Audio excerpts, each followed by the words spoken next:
नमस्कार, मैं राहुल कुमार प्रियदर्शी। इस वक्त मधुबनी लोकी लाइव की टीम आ पहुंची है मधुबनी जिला के लौकही प्रखंड क्षेत्र अंतर्गत छातापुर गांव में। आपका यहां आने का प्रायोजन क्या था सर? हमारा प्रयोजन था कि स्वर्गीय मुंशी बाबू का आज जो श्रद्धांजलि सभा हुआ है, इसका वर्षगांठ मनाया गया है पुण्यतिथि का। पुण्यतिथि 1 साल पहले था, आज वर्ष 1 साल के बाद इनका वर्षगांठ मनाया गया। उसी अवसर पर हम श्रद्धांजलि सभा में उनको श्रद्धा सुमन अर्पित करने के उद्देश्य से यहाँ उपस्थित हुए।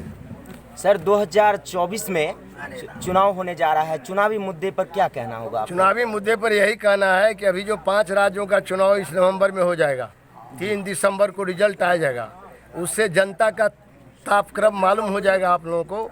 इंडिया गठबंधन का क्या रुख है, पूरे देश का ये सेमीफाइनल चुनाव है। सेमीफाइनल जब हमारे पक्ष में होगा इंडिया गठबंधन के, तो फाइनल भी मैच तो हम ही लोग के पक्ष में होगा।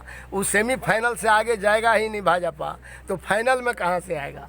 आज 5 राज्य का रिजल्ट देख लीजिएगा, इंतजार कीजिए 1 महीना। क्या नाम हुआ सर आपका? नाम बताओ। पुष्पेंद्र कुमार यादव। पुष्पेंद्र कुमार यादव। कहाँ घर है आपका? छतापुर। छतापुर। आज जो यहाँ पर भोज कार्यक्रम का आयोजन किया गया था और तमाम नेता लोग आए हुए थे, क्या कहना चाहेंगे इस संदर्भ में? ये मेरा भाई साहब थे और यह श्रद्धांजलि समारोह था जो बरखी कहा जाता है, साल भर पे होता है। इसमें ये सोशल वर्कर थे और कभी भी गलत के खिलाफ आवाज़ उठाते थे और जहाँ कहीं भी समस्या होता था इनको बुलाते थे तो जाते थे और उस समस्या का निदान के लिए भरसक प्रयास करते थे और समस्या का निदान भी करते थे। और ये मंजन साहब भी थे। ठीक। क्या नाम हुआ आपका? नीलेंद्र कुमार यादव। कहाँ के आप अस्थायी निवासी हैं? छतापुर धत्ताटोल। छतापुर धत्ताटोल। ये आज पुण्यतिथि था, पूरे 1 वर्ष हो गए हैं। आपके कौन लगेंगे? हमारा जिनकी पिताजी। आपके पिताजी? जी जी कृपया नाम लेना चाहेंगे आप? जी, स्वर्गीय मुंशी यादव जी। तो आज जो है तमाम वरिष्ठ नेता देवेंद्र प्रसाद यादव से लेकर के जो भी तमाम वरिष्ठ नेता थे आज आपके दरवाजे पर आए थे। आप क्या कहना चाहेंगे इस संदर्भ में? उसको हम धन्यवाद देना चाहेंगे। जो भी यहाँ पर देखा गया कि तमाम आमजन ग्रामीण लोग मौजूद थे और सभी को चुनावी मुद्दे पर भी कई बातों की चर्चाएं हुई।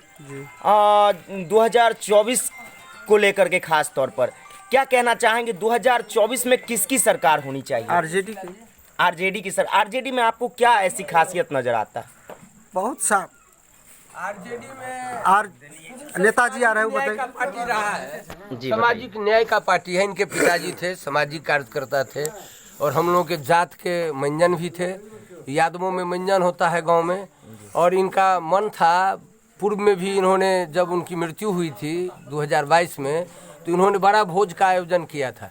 उसमें भी काफ़ी लोग आए थे, समाज के इलाके भर के लोग भोजन किए थे। और आज भी इनको लगाव है। इनका मामा गांव भी आदरणीय देवेंद्र यादव जी के गांव में ही है, पड़ोसी हैं, परिवार के लोग हैं, रिश्ता भी है और मतलब राजनीति रिश्ता भी है। आप अपना संक्षिप्त परिचय देना दे रहे हैं, परिचय दे रहे हैं। और आप पूछ रहे थे लीलेंद्र यादव जी को कि राष्ट्रीय जनता दल में क्या खूबी है। जब से हमारा देश आज़ाद हुआ और आज़ादी के बाद जो आगरा पिछड़ा की लड़ाई शुरू हुई, तो आगरा आप जान ही रहे हैं कि आगरा के समय में क्या होता था, आरक्षण का क्या मुद्दा था, कैसे हमारे पूज्य स्वर्गीय डॉक्टर लोहिया से लेकर के जो समाजवादी नेता थे, स्वर्गीय सूरज बाबू से लेकर देवनैन गुरुमेता साहब से लेकर कई लोगों ने, जेपी लोहिया, कई लोगों ने यहाँ आज़ादी के लड़ाई में भाग लिए। और जब देश आज़ाद हुआ तो फिर यहाँ पिछड़ा अति पिछड़ा, आगरा पिछड़ा की लड़ाई शुरू हो गया। हम लोगों को कोई न्याय नहीं मिलता था। उसी क्रम में हमारे नेता लोग आए, मधु लिम्ये साहब आए, कई लोग समाजवादी नेता आए, लेकिन बाद में आदरणीय लालू प्रसाद जी को श्रेय मिला। उन्होंने 1990 में जब मुख्यमंत्री का पद ग्रहण किया, तो ग्रहण करने के कुछ ही दिनों के बाद हमारे स्वर्गीय श्रद्धेय पूजनीय बीपी सिंह जी देश के प्रधानमंत्री थे और उन्हीं के समय में 27% मंडल कमीशन लागू हुआ, जिससे पिछड़ा अति पिछड़ा दबे कुचले समाज को न्याय मिला। और उसी के कारण देश में लाल कार्ड से लेकर के हाईवे से लेकर जो भी हम लोगों के दबे कुचले लोगों के लिए जो भी विकास का कार्य हुआ, इसी शासनकाल में हुआ। आज जो सरकार है वो हमारे लोगों की सरकार नहीं है, वो अडानी अंबानी का सरकार है। नीचे तबके के लोगों के बारे में उनको किसी तरह का कोई सुविधा की बात नहीं होती है। अभी हमारे आदरणीय नेता श्री देवेंद्र प्रसाद यादव जी बोल रहे थे यहाँ, अभी आपने सुना होगा। उन्होंने कहा कि जब हमको मौका मिला 1996-97 में, तो हमने 40 करोड़ लोगों के लिए ये लाल कार्ड पीला कार्ड हमने बनाया। 3 रुपये किलो चावल, 2 रुपये किलो गेहूँ।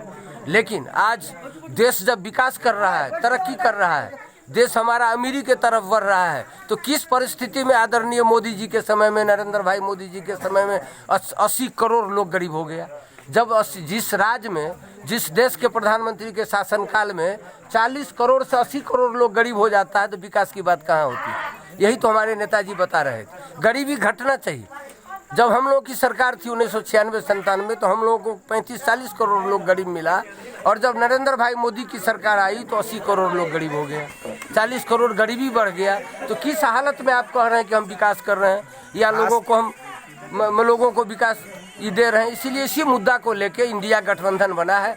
ये हम लोग की दल है। हम लोग जो पूर्वज में उस समय में जो एकलव्य की लड़ाई हुआ था, जिस समय में महाभारत काल में भी भेदभाव था, जब काफ़ी में एकलव्य बाण चलाने में शूद्र का बेटा था, जब वो बहुत काबिल हो गया तो एक दिन उसको लगा कि हमारा ये अर्जुन तो इनके आगे में फेल कर जाएगा, इनका नाम नहीं होगा। हमने पढ़ाया अर्जुन को, धनुर्विद्या का ज्ञान दिया, और ये एकलव्य तो कहीं न कहाँ जंगल में रह करके कैसे सीख लिया।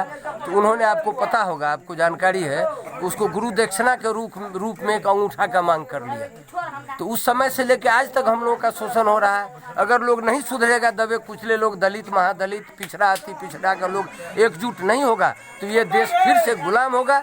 इसी गुलामी की जंजीर को तोड़ने के लिए हम लोग इंडिया गठबंधन देश स्तर पर बना है, और इसीलिए हम लोग राष्ट्रीय जनता दल के महागठबंधन की सरकार बनेगी, विकास होगा, जनता की भलाई होगी। यहाँ जो बीजेपी की सरकार है, लूट खसोट की सरकार है, किसी का विकास नहीं हुआ अभी तक।